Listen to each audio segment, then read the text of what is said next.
बाबू हैदर अली जी मतलब इस सब का विरासत हमने वही ओढ़त है, बिछावत है, खात है, पियत है, पहनत है, ओढ़त है, काटत है, दावत है, मिजत है। लेकिन हमारा तोहार फर्ज बनत है गवैहुन के काग दू बिस्सा कम से कम अपने नाय तो रजिस्ट्री कराई लेवे चाहे तब लायक लड़का कहा जा। हाँ तो हम लायक है ना, लायक ना है, लायक है। अच्छा अच्छा। दू बिस्सा हमारा रजिस्ट्री हो ही गवाबा है। दाखिल खारिज कराऊ कि नहीं? हाँ लेकिन देखा एक गीत के भाव का बा।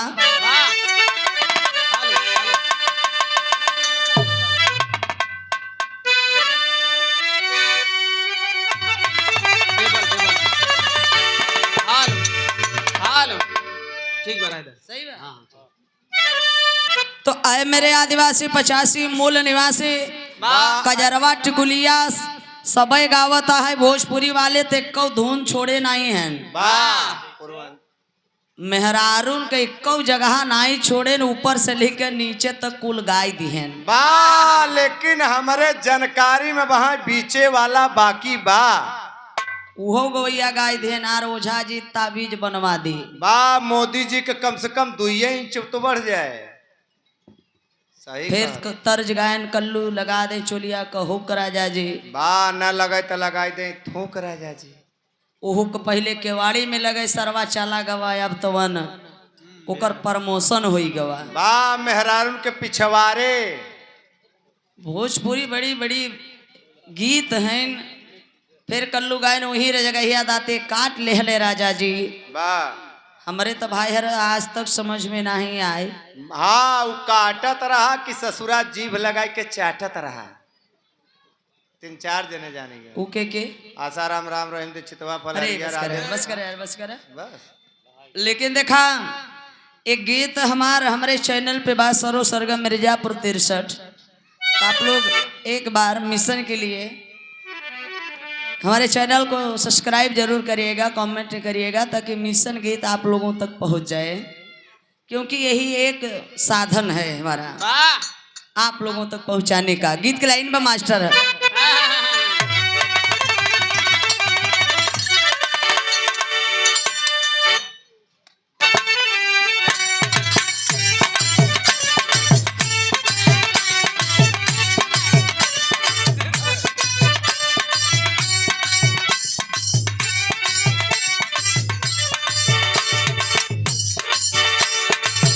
जाओ आदिवासी भैया हमारे बराबर कोई भी नहीं है।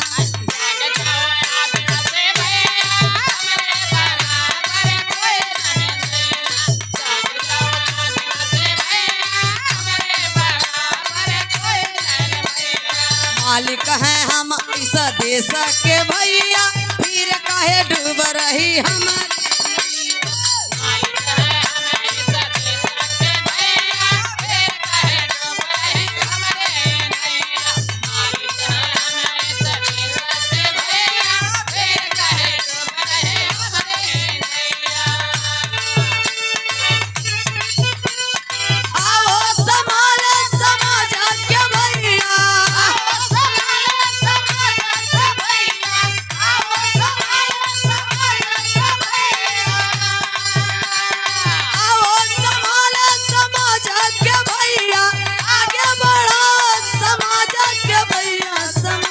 भैया जाग जा आदिवासी भैया हमारे बराबर कोई भी नहीं। जाग जा आदिवासी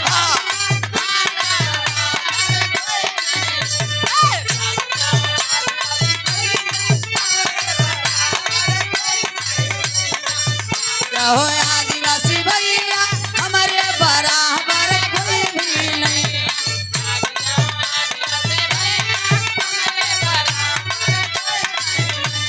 जाग जाओ आदिवासी भैया हमारे बराबर कोई भी नहीं।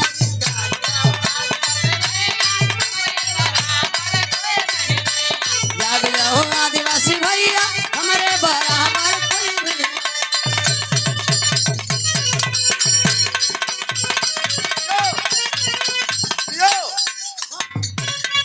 सुगा दिया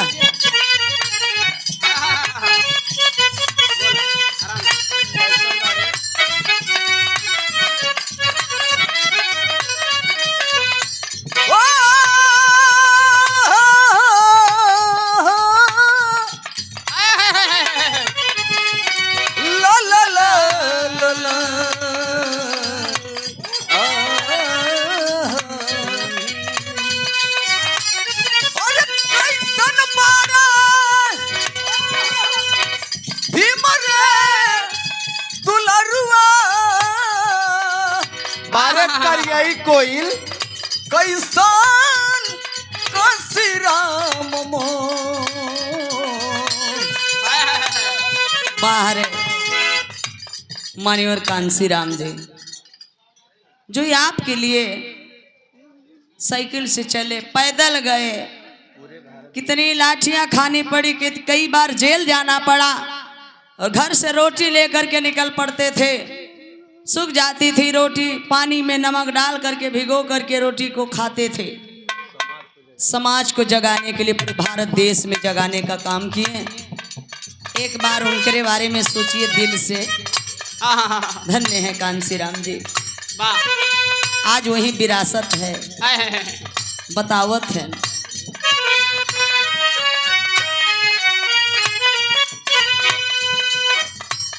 कैसन बाण भीम रे दुलरुआ दुलरुआ दुलरुआ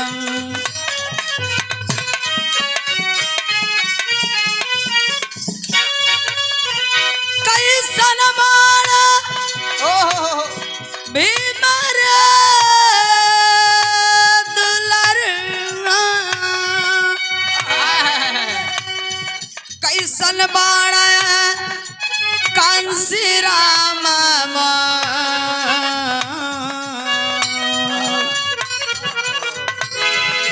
रोवताण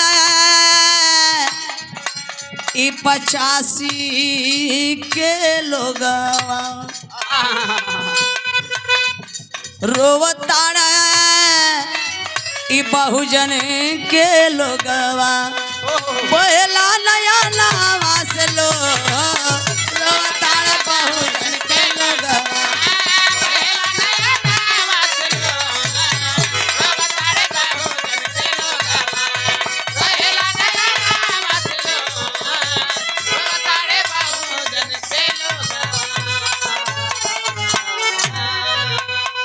ए बाबू बड़ी सुंदर विरहा रही उनकर। हम उनकर विरहा में ज्यादा इंटरफेयर ना करब, आप लोग खुद ही समझदार होगा, समझ गल होगा। लेकिन हमारा मिशन क्या चीज है जो कहते हैं कि सरो सरगम गाली देती है। नहीं साथियों, हमने भारतीय संविधान का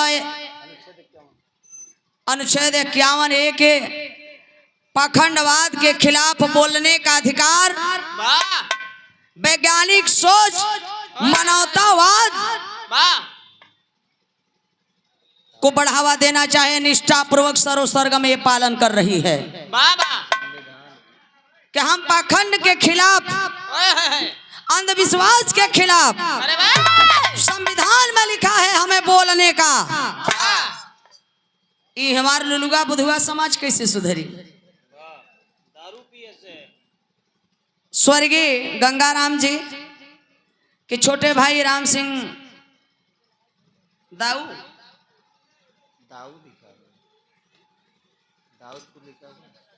राम सिंह दाऊ नासिर पट्टी आपकी तरफ से 200 रुपये धमदान किए, बहुत बहुत साधुवाद।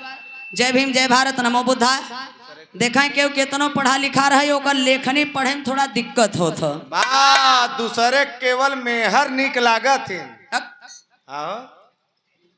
आइए चलते हैं अपने इतिहास की ओर। जो समाज इतिहास नहीं जानता वो कभी इतिहास नहीं लिख सकता। इतिहास ही राजनीति की जननी होती है। 4 लाइन भाव है बिरहे में मास्टर।